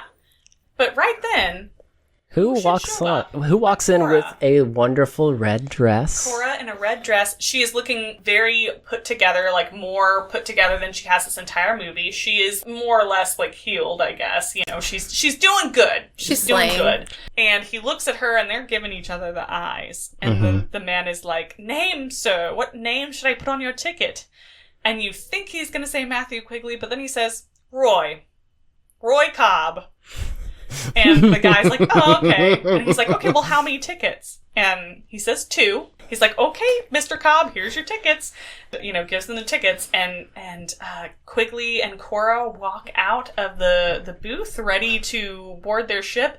And she said, "You remember what you said, that before you'd make love to me, I'd have to say your name?" And he was like, "Yep. You know, what's my name?" And she says, "Matthew Quigley," or something like that. No, something really it was like, cute. Yeah, it was like, I wanted you to say 2 words. Yeah, I wanted you to say 2 words. And like, what are those words? And she says, Matthew Quigley. And then they kiss. And then it's like, freeze frame. Yep. And then the credits roll. So good. And so there you have it. That's the plot of Quigley Down Under. And it is a good movie. Yeah, despite it has despite the very not great optics. Yeah. In certain situations. It's a little dated. It is dated. Yes, some mixed representation issues. But I do love this movie. And for 2 reasons, I think. Matthew Quigley. Reasons. Well, of course Matthew Quigley. But also specifically that, like, you know, sometimes you want a complex man. You know, I love me a drama boy. Dynamic, let's say. Broody boy or something like that. Mm-hmm. But there are times, too, that you just kind of... It's refreshing to see a hero that is just like a very down-to-earth, very clear-headed, very good guy. And Quigley is one of those people. And again, he drinks his respect women juice. He believes in informed consent. And he treats Cora with dignity. And that's the other thing I really like about this movie, is that often, like, women are, you know, troubled. I don't know, the way that they're represented is... Well, like I said, usually they're like the butt of the joke. They're either the butt of the joke, or they're not presented well. They're not presented as, you know...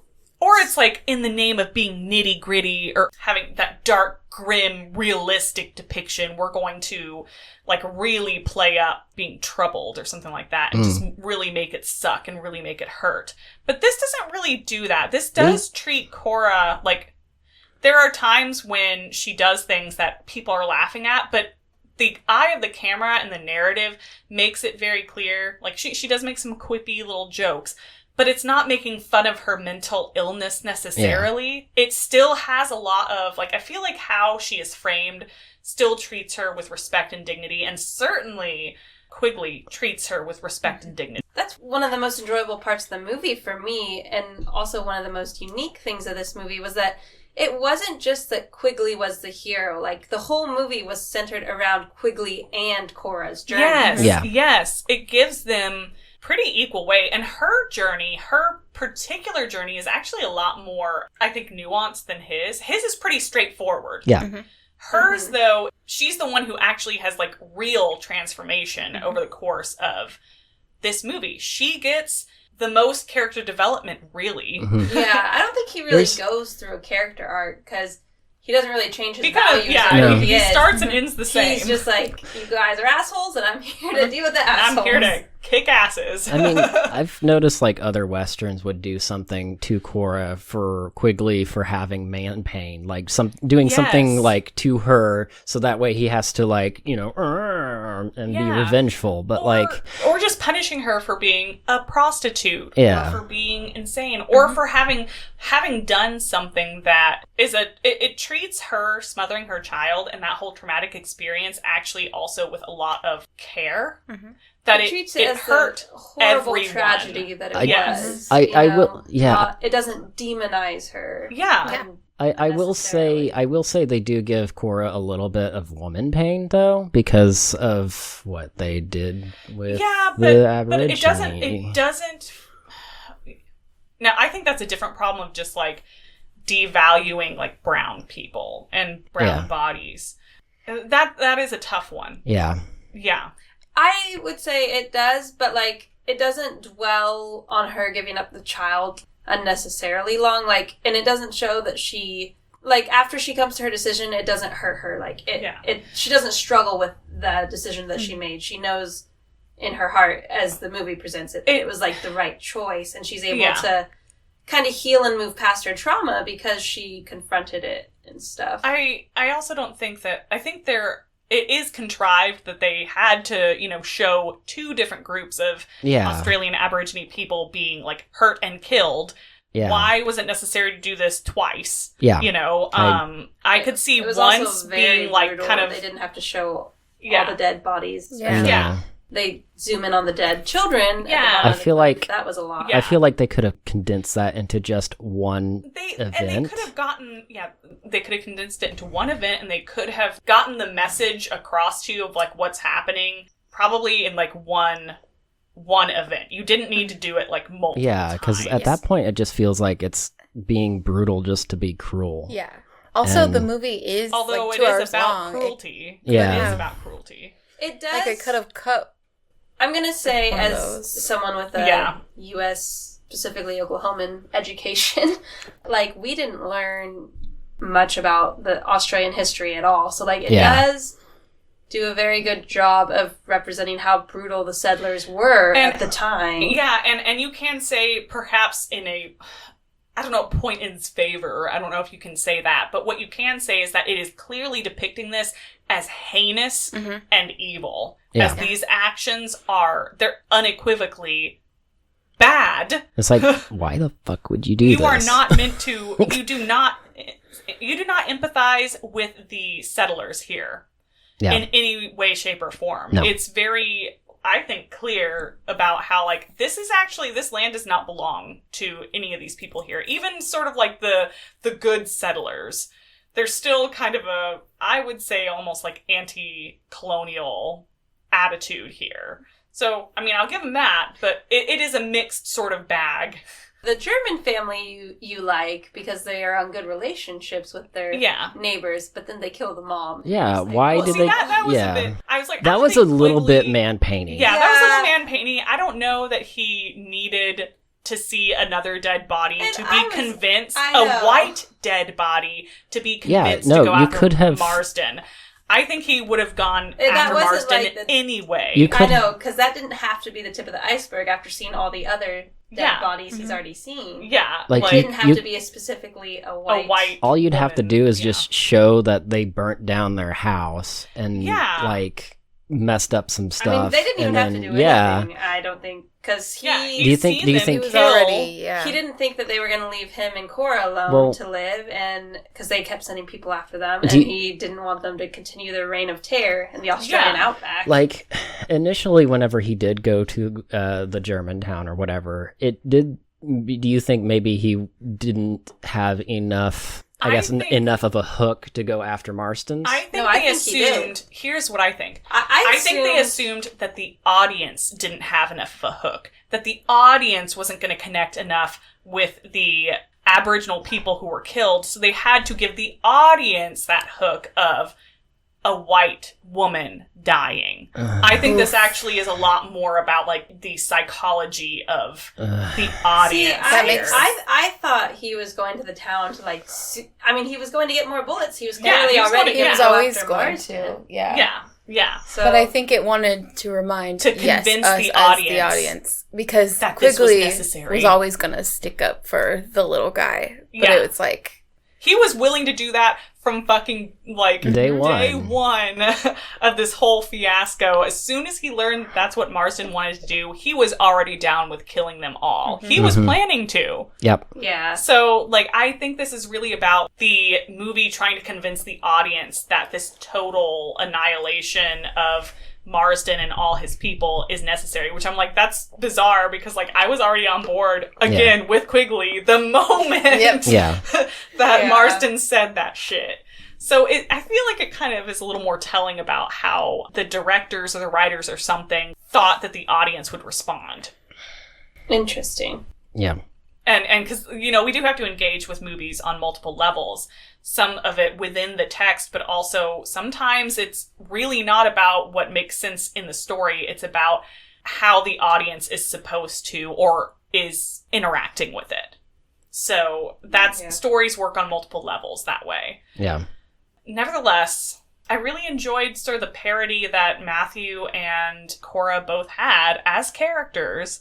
You know, it didn't just focus on Matthew. It also, like, Cora's story was deeply entwined in all of this. Mm-hmm. And she was treated sympathetically as well, even though she's, like, a mentally ill woman.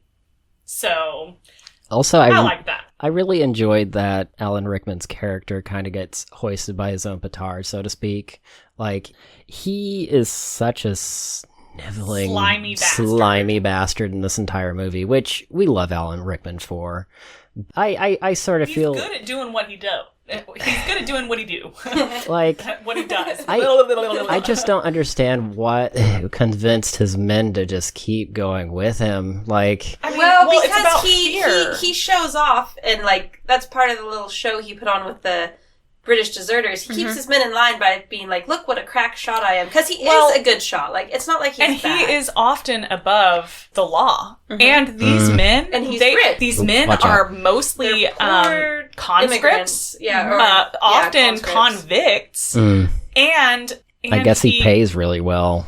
Well, and the British regiment, they don't care. They've already said racist shit about convicts and Irish and Scottish people, so they're really fucking racist too. They're just insulting everyone who wasn't British in this film. So they weren't leaving probably because where are they going to go? They probably don't have great options. That being said, they were still fucking scum. So, the movie depicts them as scum who are it doesn't depict abusing, like, Aboriginal women and who are, like, 100% okay with killing people.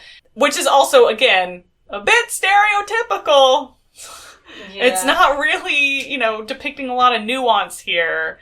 Particularly with Scottish and Irish people. The only people who are represented here are, like, also criminal convicts who are hot men. I was like, it represented the only, like, criminals in Australia were all Scottish and Irish, even though a lot of, like, British and the only sympathetic were sent there too. And the only sympathetic Australian settlers who were depicted were Germans. So, which, there's a lot of stereotypes and a lot of prejudice against Scottish and Irish people. Mm-hmm. Not quite the same with Germans. So I think there's something kind of interesting in a bad way happening there. Again, 1990, or content warning, 1990s. Yep. Mixed bag kind of stuff. Mm-hmm. But overall, there were a lot of things that I think are commendable about this. For its time, and even, I think, now, it still kind of holds up. Yeah, I think so, too. I think it does a relatively good job. And the things that it shows are, like, largely the things that are bad that are happening. It is showing them as bad. Yeah, it's like, this is a bad thing. Like I said, it does... If you're unfamiliar with the history of Australia at all, like, it does inform you a little bit. And they're like, hey, racism is bad, and so is colonialism. The way that they achieve that, maybe we're not, like, now in 2024, we're kind of like, that's questionable. You didn't need to do it that way.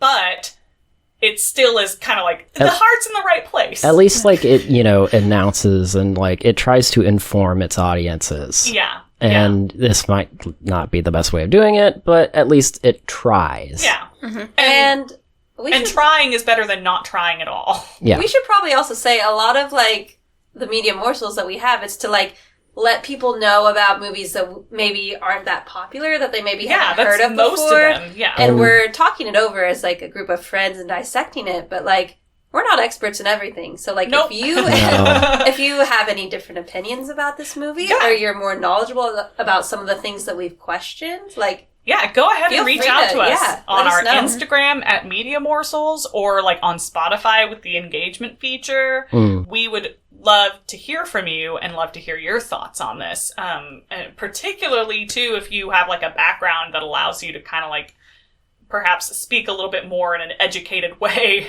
than we are. We're just talking about the stuff, like, off the cuff. Yes. But yeah, are we ready to... Do we want to talk any more about the movie, or do we want to head it over into the dessert round? I could use a sweet treat. I think so. I have a sweet Alright. tooth, so.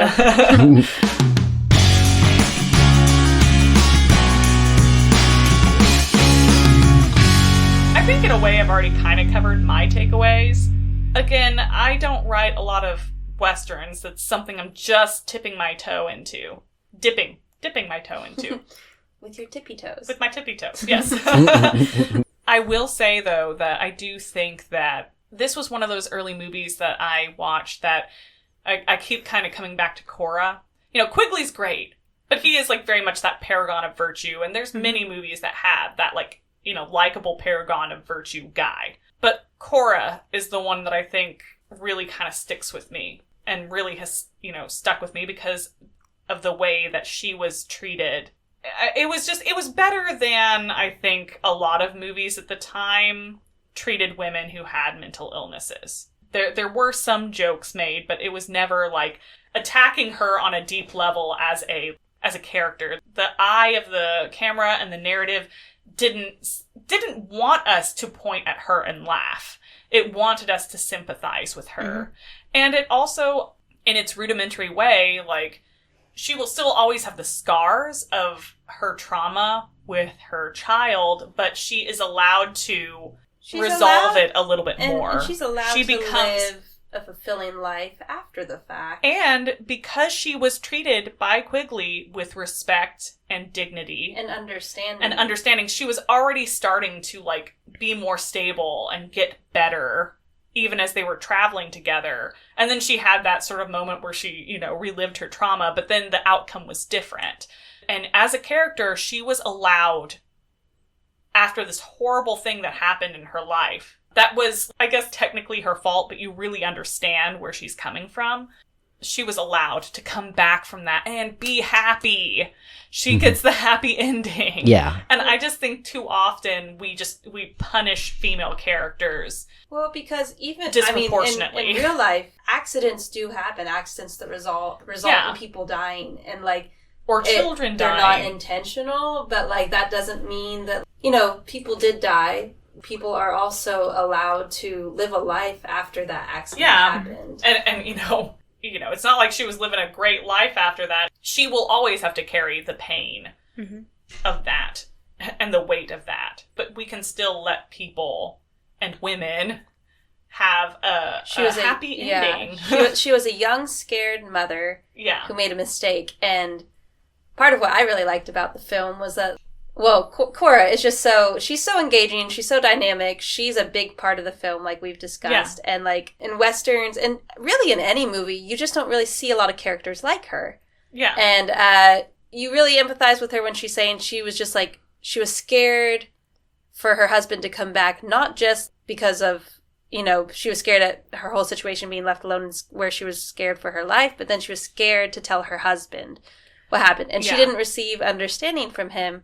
But when she's telling Quigley, you can tell there's some sort of apprehension there, and she's scared of his reaction. Yeah. And he finally gives her the sort of understanding. It doesn't say whether he condemns or accepts one way or the other. He just offers her listening and, like, compassion. And with that, you know, she's able to move on from her trauma after she also kind of relives it. And it kind of sends a message, like, people, you can move past your trauma, but, like, it does help to receive some outside help. Yeah. Understanding, or, like, just a listening ear. And he didn't rush to be like, oh, it's okay, you know, and kind of do empty platitudes. Console her. He kind of just let it be, non-judgmentally. I also did want to say, too, I don't know how this rates with representation. So I feel like the low-hanging fruit could have been that it could have framed her story as, like, the Comanches did come to raid their homestead and depict Comanches as these bloodthirsty Plains Indians, you know, which was how they were depicted a lot of the time, not only in the media of the 19th century, but also, to a certain extent, still in, like, the 90s. But I don't know if this is better, but it does you know, in her story, they weren't actually looking to harm anybody. They were drunk, which is not great because then there's the whole drunken Indian, like, stereotype.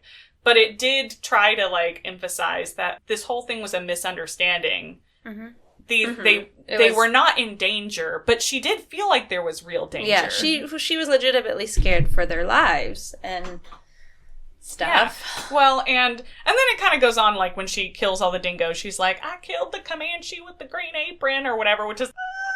Yeah. But also, like, if you're talking about from her particular psychology, that's not actually, like... I don't know. I don't think she's actually... I missed that line. I didn't remember that. I do. Yeah, it's but from her particular psychology, I don't know if it's necessarily talking like specifically about the actual Comanche in the Green Apron, because she talked about how he was just drunk and he didn't want to hurt anybody, but more what he sort of like what that ended up representing. She associates that with the death of her child. Yeah, and the fear of the possible like violence and stuff like that. So I don't know. Like again, that was kind of questionable, but I think it's not as bad as it could have been. Yeah, this movie might not have some nuanced interpretations, but it does deal with some, I would say, complex. It does actually try to engage with some complex things. But yeah, I mean, I think for me, that's the part that sticks with me, and that perhaps I have carried forward is Cora as a complex character and a mentally ill woman who was treated with I agree. With care. Cora, for me, was a big part of my enjoyment of this film, and also just the fact that it's a Western set in Australia and not the Wild West. That was really fun. It's fun to see. Just exploring different avenues of a Western in general. Like, it tries its best to be something a little bit different, and like showcasing the wonderful scenery and stuff like that. So, I was also going to say, the movie starts off, and it was really funny to see kind of like the juxtaposition of a cowboy on a ship. Yeah. Yeah. Because it's not a typical way to start the Western. And you're just like, that's right. These things... They coexisted. Yeah. Who wants to go next for takeaways? I think it's interesting that you feel like you don't pull a lot of inspiration from this movie, Jess, because watching this, I watched this, I think we all watched this, kind of separately, but I was just thinking of Gabby the whole time, and I was like, how much of Gabby's, trick shot, sharp shooting came from this? And it just maybe, seeped into your subconscious. Well, it's kind of like when you throw stuff back in the stock pot, you can't always assign the taste to the original thing that you put in, but it's there. And you're probably right, actually. And uprooting the Western and putting it in a different part of the world. It's got a similar spice. It does. It does. You're right. I thought about that a lot. For me, I just think, I don't know what my takeaways are really, except for growing up with these kinds of movies and having them still, I just want to be like a cowboy in a pink pony club. Chapel Roan references, all of Yeah, so my main takeaway is just, I really enjoy that they sort of gave a character to his gun. I really enjoyed the fact that the gun sort of had a presence. The gun is a presence. It has its own kind of sort of story arc a little bit.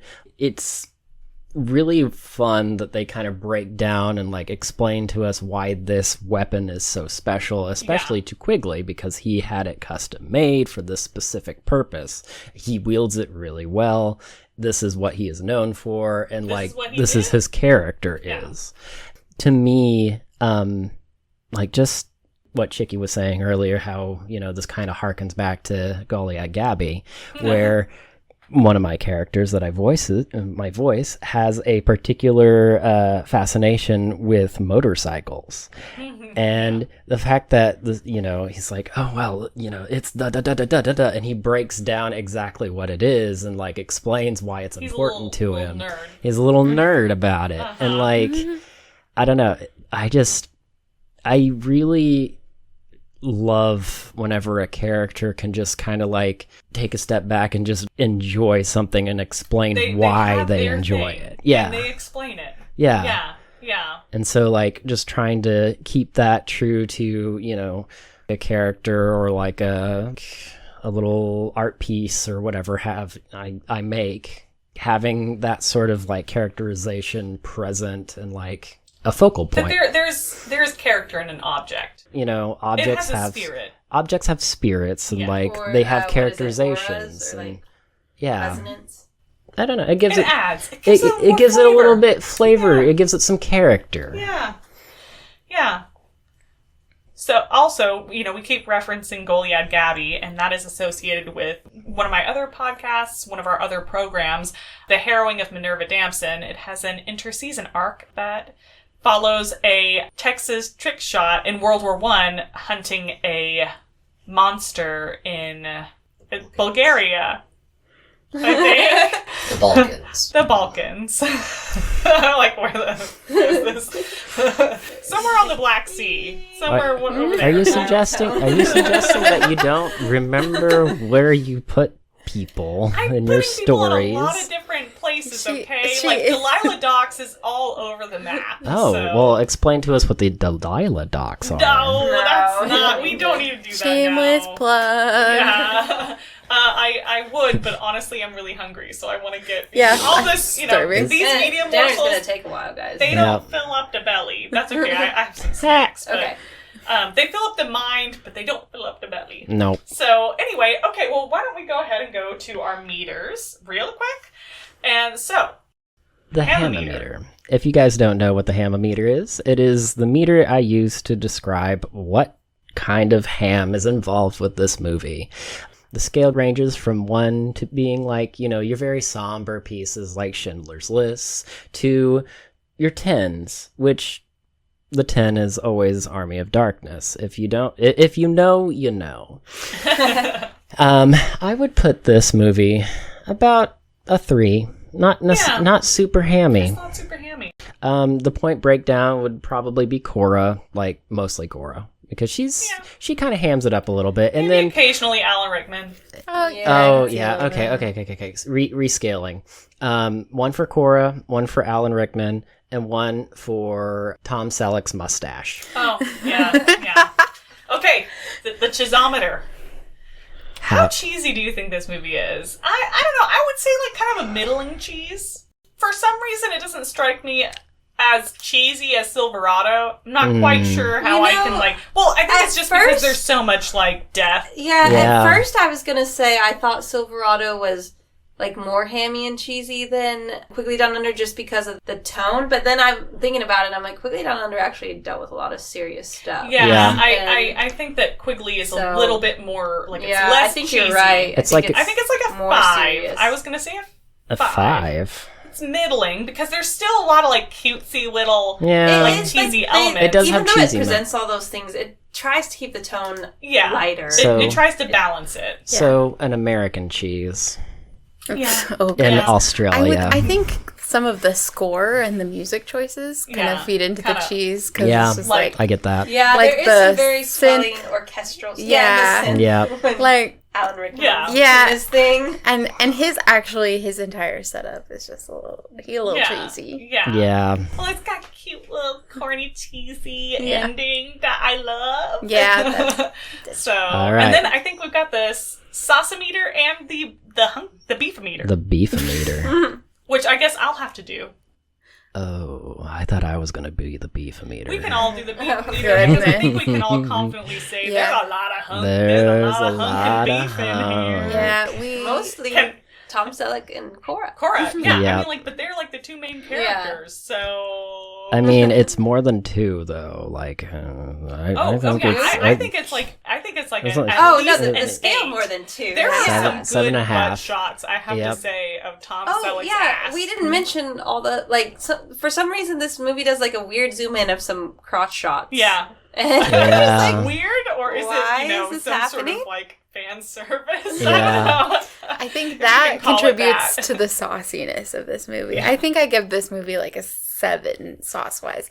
Like saucier than you would think. Yeah. Without they're talking about getting it on. Yeah. Yeah. There's They no are. Yeah. It's not really unambiguous. Yeah. It is unambiguous. Yeah, that's what I meant. They are Not as really talking about ambiguous. It's fucking. unambiguous. There's a lot of nudity in this movie, but none of it is sexual. All of the sexual is the sexualness. We're not judging it It's based like- Yeah, it's off of the nudity presented. It's all like Yeah. innuendo and like just the tones of the way tension. they speak. Yeah, and yeah. then just like them back and forthing, Yeah. like they play off of each other so do. well. It is just such it is such a fun dynamic. Mm-hmm. It's so enjoyable to watch.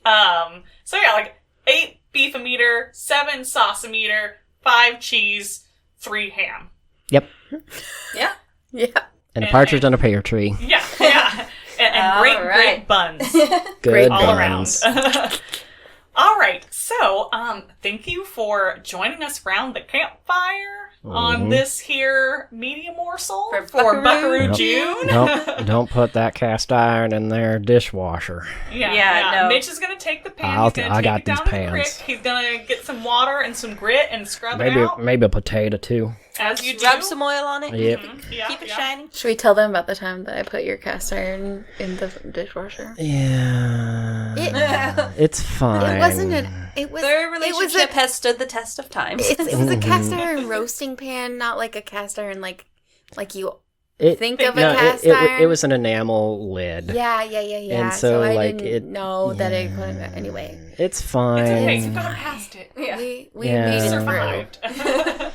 And now, y'all are free to mosey on your way, but we hope that you will come back and join us for our next media morsel. Thanks for moseying by, and we hope you come back again, and we will save you a seat. Bye, y'all.